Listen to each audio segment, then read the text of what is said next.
Doctor గారు, మనం ఈ మధ్య కాలంలో గనక ఎక్కువ అబ్జర్వ్ చేస్తే యువకుల్లో ఎక్కువగా ఈడీ అలాగే పీఈ ప్రాబ్లం అన్నది ఎక్కువగా వినిపిస్తుంది.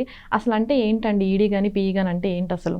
ఏడీ అంటే ఎరెక్టైల్ డిస్ఫంక్షన్, అలాగే పీఈ అంటే ప్రీమెచ్యూర్ ఎజాక్యులేషన్ అంటారు. మనం తెలుగులో చెప్పాలంటే ఇది ప్రీమెచ్యూర్ ఎజాక్యులేషన్ అనేది శీఘ్రస్ఖలనం అంటారు.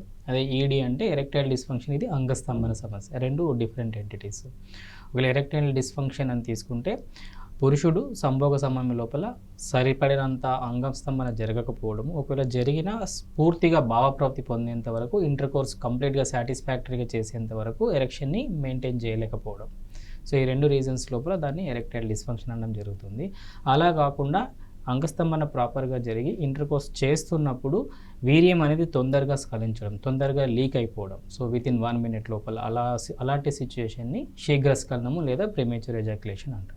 ఓకే. అంటే ఈ ప్రాబ్లం మెయిన్‌గా యూత్‌లోనే ఎక్కువగా కనిపిస్తుంది. దీనికి గల కారణాలు ఏంటండి? అంటే ఇన్ జనరల్గా చూస్తే ఈ ప్రాబ్లం అనేది యూత్లో ఎక్కువ కాదు, ఎల్డర్లీ పీపుల్ లోపల యాజ్ ఏజ్ ప్రోగ్రెసెస్ యూజువల్గా ఎక్కువ అవుతుంది ఇన్సిడెన్స్ అనేది. బట్ అన్ఫార్చునేట్గా ఇప్పుడు there is a recent trend ఏంటంటే యంగ్స్టర్స్ లోపల ఈ సోషల్ డైనమిక్ చేంజెస్ వల్ల ఎక్కువ మంది కూడా యంగ్స్టర్స్లో చూస్తున్నాం. ఎందుకు చూడాల్సి వస్తుందంటే ప్రధానమైన రీజన్, ఒకవేళ ఏజ్ గ్రూప్ యంగర్ పీపుల్ కనుక అరౌండ్ 18 to 25 ఏజ్ గ్రూప్ కనుక తీసుకున్నాం అనుకోండి, వాళ్ళలో ప్రధానంగా స్ట్రెస్ అనేది ప్రధానమైన కారణం. సో ఆ స్ట్రెస్ఫుల్ ఈవెంట్స్ వల్ల ఎక్కువ మంది ఈ ఎరెక్షన్ అంగస్తంభన బారిన పడుతున్నారు, సరిగా స్తంభించకపోవడం అనే దాని పట్ల. ఇదే కాకుండా వాళ్ళకు పర్ఫార్మెన్స్ యాంగ్జైటీ అంటారు. అది కాకుండా పీర్ గ్రూప్ నుంచి దీనికి సంబంధించి వినడము, దాని తర్వాత అలా పర్ఫామ్ చేయాలా, అది రియాలిటీయా, దట్ ఈజ్ నార్మలా, నేను అబ్నార్మల్ అన్న అపోహలు, సెక్స్ పట్ల ఉన్న అపోహలు, ఇవి ప్రధాన కారణాలు. దీంతో పాటు ఇప్పుడు కొత్తగా వచ్చిన ట్రెండ్ ఏంటంటే సోషల్ మీడియా.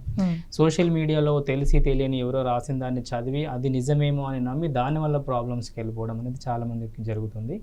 ఇవి కాకుండా ఇంకా అడిషనల్గా చూస్తున్నది ఏంటంటే ఎక్కువ మంది పార్నోగ్రఫీకి అడిక్ట్ అయిపోయి, ఎక్కువ పార్న్ వాచింగ్ అడిక్ట్ అయిపోయి ఇమీడియట్గా వాళ్ళు హస్తప్రయోగం, మాస్టర్బేషన్ వారిని అలవాటు పడుతున్నారు.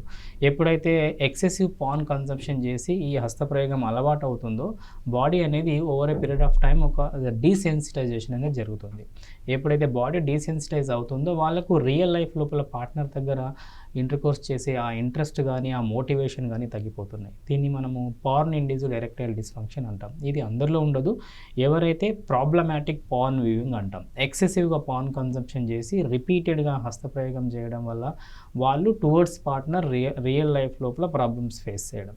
సో ఇవన్నీ కూడా కామన్గా ఉన్నాయి. వీటితో పాటు యువకుల లోపల ఇప్పుడున్న సిచ్యువేషన్ లోపల ఇంకా మితిమీరి జరుగుతుంది ఏంటంటే డ్రగ్స్కి అలవాటు పడిపోవడము, లేదంటే chronic smoking, excessive smoking, excessive alcohol, ఇవన్నీ కూడా ఈ వ్యసనాల వల్ల కూడా యూత్ లోపల ఇప్పుడు మనము ఈ సెక్స్ సమస్యలు అనేవి ఎక్కువగా చూస్తున్నాం. ఓకే. అంటే మద్యపానం, సిగరెట్ కూడా దీనికి సంబంధించి ఎఫెక్ట్ అవుతుందంటారా? డెఫినెట్గా ఇప్పుడు ఒక స్మోకింగ్ రిలేటెడ్గా తీసుకుంటే ఓన్లీ సెక్షువల్ లైఫే కాదు, ఓవరాల్ బాడీ మీద హెల్త్ ఎఫెక్ట్ అనేది పడుతుంది. నేను ఇంతకుముందు కూడా చెప్పాను, ఒక్క సిగరెట్ స్మోక్ లోపల దాదాపు మోర్ దెన్ 2000 టాక్సిన్స్ అనేవి ఉంటాయి. ఇది డెఫినెట్గా గొనడోటాక్సిక్ అంటాం. అంటే వృషణాల పైన ఎఫెక్ట్ చూపించి డెఫినెట్గా హార్మోన్ రిలేటెడ్ ఇష్యూస్ రావడము, బ్లడ్ ఫ్లో తగ్గిపోవడము, దానివల్ల వాళ్ళకు నిద్రలేమి ఉండడము, ఇవన్నీ కూడా ఈ వ్యసనంకి లోనైన వాళ్ళకు డెఫినెట్గా ప్రాబ్లం అనేది వస్తుంది. కొద్దిమంది చెప్తూ ఉంటారు, నేను ఆల్రెడీ స్మోకింగ్ అలవాటు ఉంది, ఆల్కహాల్ ఉంది, నాకు ఏ ప్రాబ్లం లేదు అని.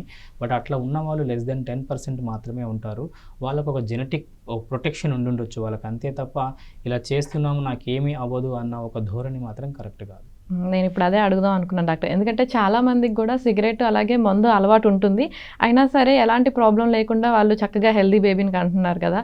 అలాంటప్పుడు మాకెందుకు అవుతుంది అని చాలా మంది ఆలోచిస్తూ ఉంటారు. వాళ్ళకి బాగానే ఉంది కదా, మాకెందుకు అవుతుందని కంటిన్యూ చేస్తూ ఉంటారు. పర్సెంటేజ్ ఆఫ్ పీపుల్ అనేది చాలా తక్కువ ఉంటారు, ఎందుకంటే మేము రెగ్యులర్గా చూస్తుంటాం కదా. ఈ వ్యసనాల బారిన పడి మితిమీరిగా అంటే డోస్ మించి తీసుకున్న వాళ్ళు డెఫినెట్గా అందరూ కూడా ప్రాబ్లమ్స్ ఫేస్ చేస్తున్న వాళ్ళే ఉంటారు. ఓకే. ఎందుకంటే అట్లాంటి వాళ్ళు ఎవరో ఫింగర్ కౌంట్ చేయొచ్చు ఎంతమంది అట్లా సేఫ్గా ఉన్నారు అనేది.